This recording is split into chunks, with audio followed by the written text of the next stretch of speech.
আসসালামু আলাইকুম। শুরু করছি আমি পদ্মজা উপন্যাসের 84তম পর্ব দিয়ে।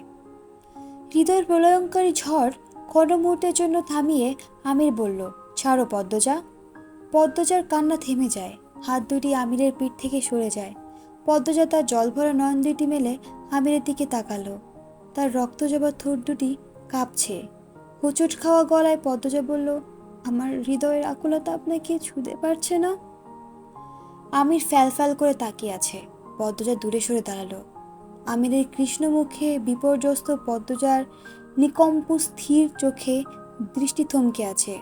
পদ্মজা থেমে থেমে বলল, তাহলে আমিও বঞ্চিত ভালোবাসা থেকে? পদ্মজার দুই চোখ বেয়ে জল পড়ছে।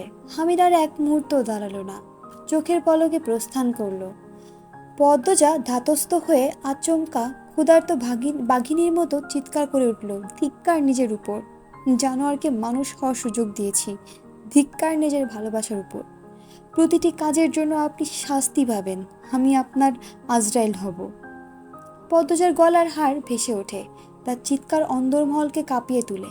কাঁদতে কাঁদতে সে মেঝেতে বসে পড়ল। আমিরের প্রত্যাখ্যান তার ভালোবাসারকে ক্রোধে পরিণত করেছে। পদ্মজা রেগে বিছানার চাদর টেনে মেঝেতে ছুঁড়ে ফেলল। বুকের ভেতরটা পুড়ে খাক হয়ে যাচ্ছে, ঠোঁট শুকিয়ে কাঠ। পানি প্রয়োজন। ফরিনার কবরের চারপাশে বাঁশের বেড়া দেওয়া হচ্ছে। আমির ফরিনার কবরের পাশে এসে বসল। হাতের ব্যাগটা পাশে রেখে বেড়ার ফাঁক দিয়ে ফরিনার কবরে হাত বুলিয়ে দিল। গাঢ় স্বরে ডাকলো, আম্মা, আমার আম্মা। চারদিকে নিস্তব্ধতা। অন্দরমহল থেকে কোনো শব্দ আসছে না। নিস্তব্ধতা ভেঙে ভেঙে মাঝে মাঝে পাতার ফাঁকে ফাঁকে পাখপাখালির ডানা নাড়ার শব্দ শোনা যাচ্ছে। আমিরের ঠোঁট দুটো কিছু বলতে চাইছে কিন্তু পারছে না, অথবা সে কিছু বলছে কিন্তু শব্দ হচ্ছে না। আড়ষ্টতা ঘিরে রেখেছে তাকে।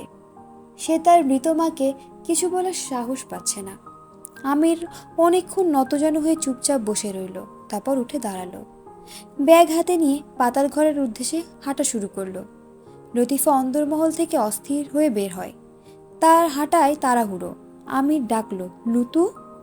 লতিফা দাঁড়ালো, বলল, পদ্মজার খেয়াল রাখবি, খাওয়া দাওয়া ঠিকঠাক রাখবি, আর যখন যা বলে করবি। লতিফা মাথা নাড়ালো।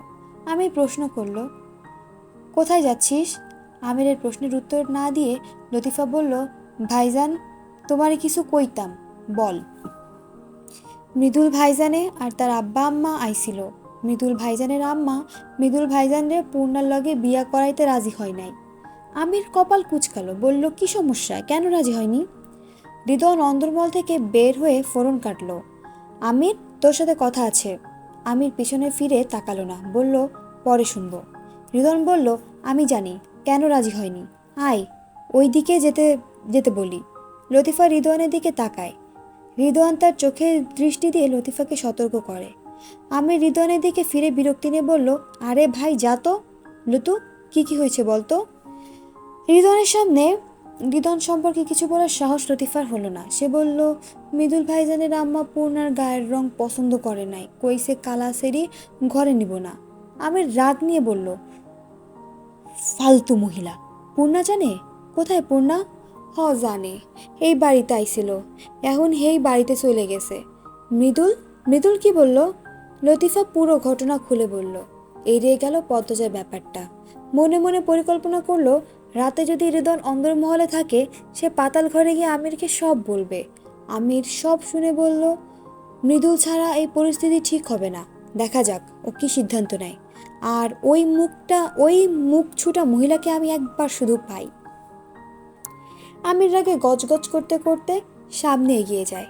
হৃদয় লতিফাকে চাপাসার হুমকি দিল, গতকালকের ঘটনা যদি আমিরের কানে যায়, তোর খবর আছে, ল্যাং করে তোকে গাছে ঝুলিয়ে রাখবো।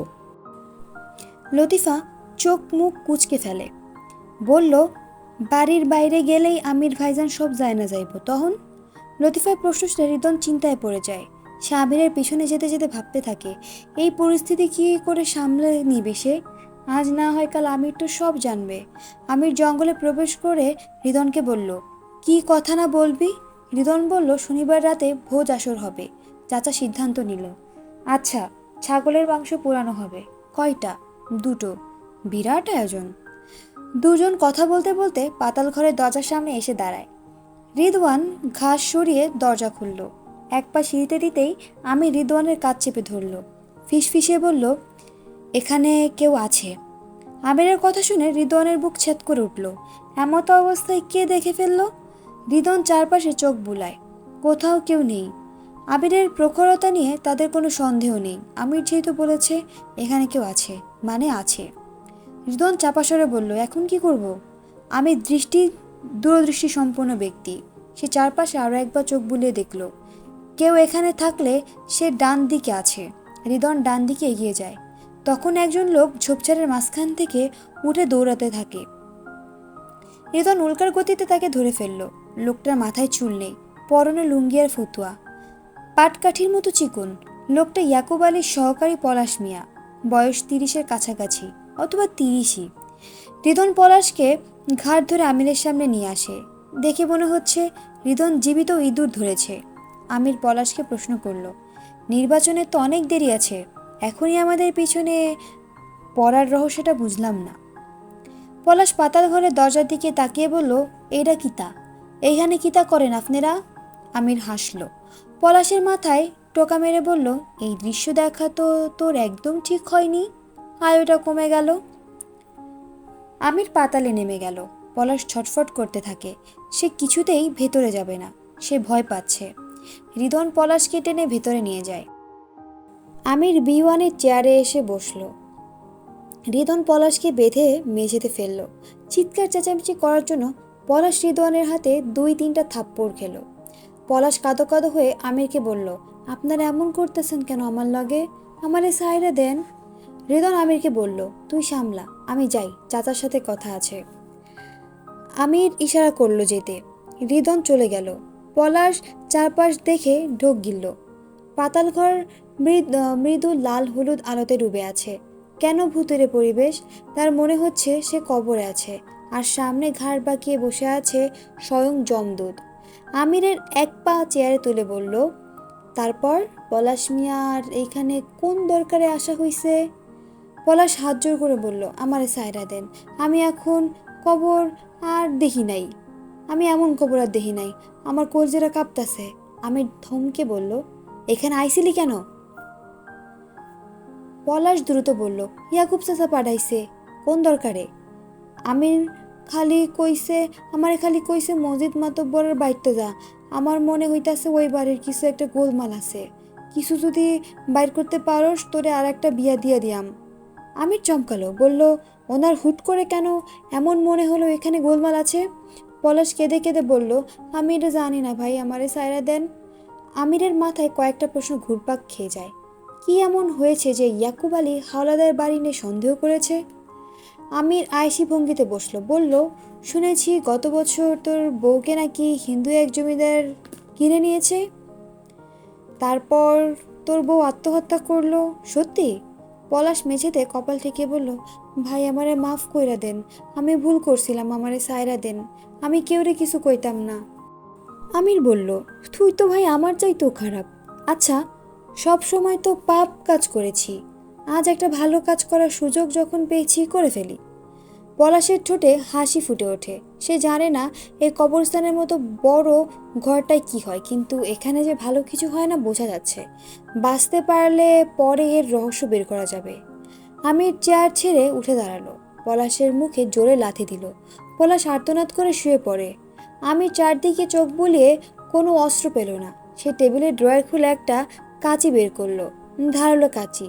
সে কাঁচি দিয়ে পলাশের মুখে আঁচড় কাটে, হাতে পায়ে শরীরে আঁচড় কাটে।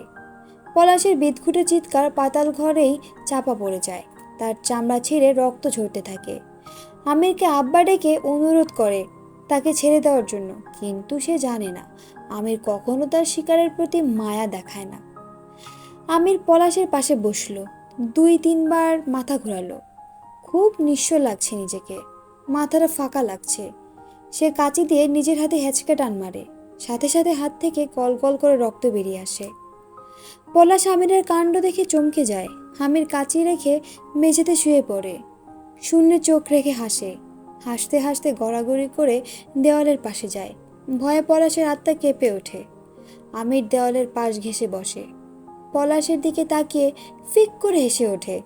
হঠাৎ করেই তার কি হয়ে গেল? আমির উন্মাদ আচরণ দেখে পলাশের গায়ের পশম দাঁড়িয়ে পড়ে। আমির চট করেই উঠে দাঁড়ালো, পলাশকে টেনে বসালো, তারপর নিজে গিয়ে চেয়ারে বসলো। ব্যাগ থেকে কাগজে মোড়ানো বস্তুটি বের করলো। কাগজের ভাঁজ খুলতেই একটা লাল বেনারসি বেরিয়ে আসে।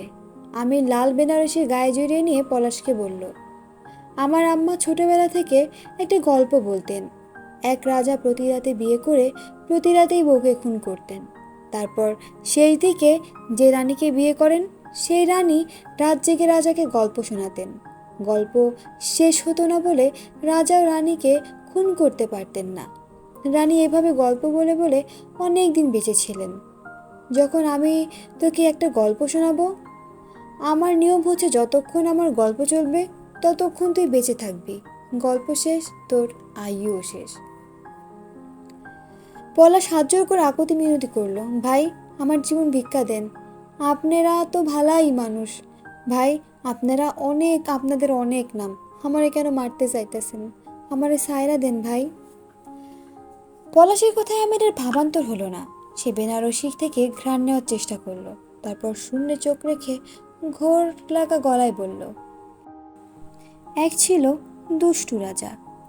নারী আর টাকার প্রতি ছিল তো চরম আসক্তি।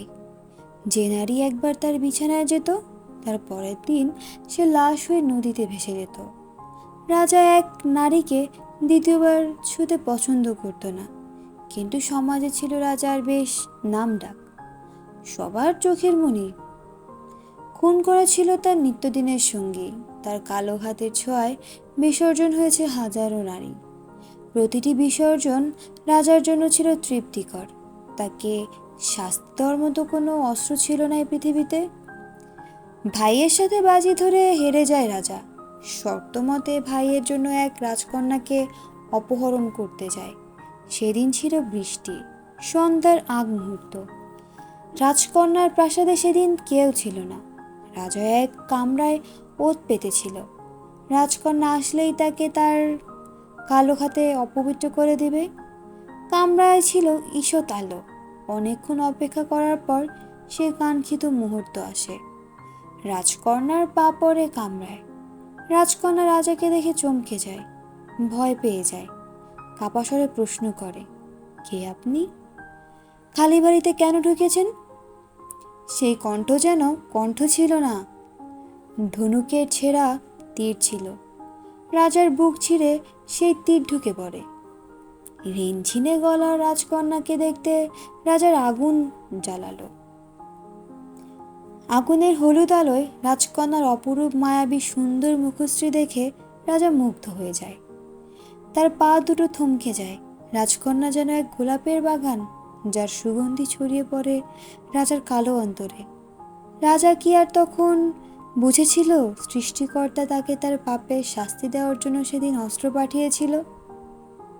আমির পলাশের দিকে তাকিয়ে হাসলো। কি মায়া সেই হাসিতে!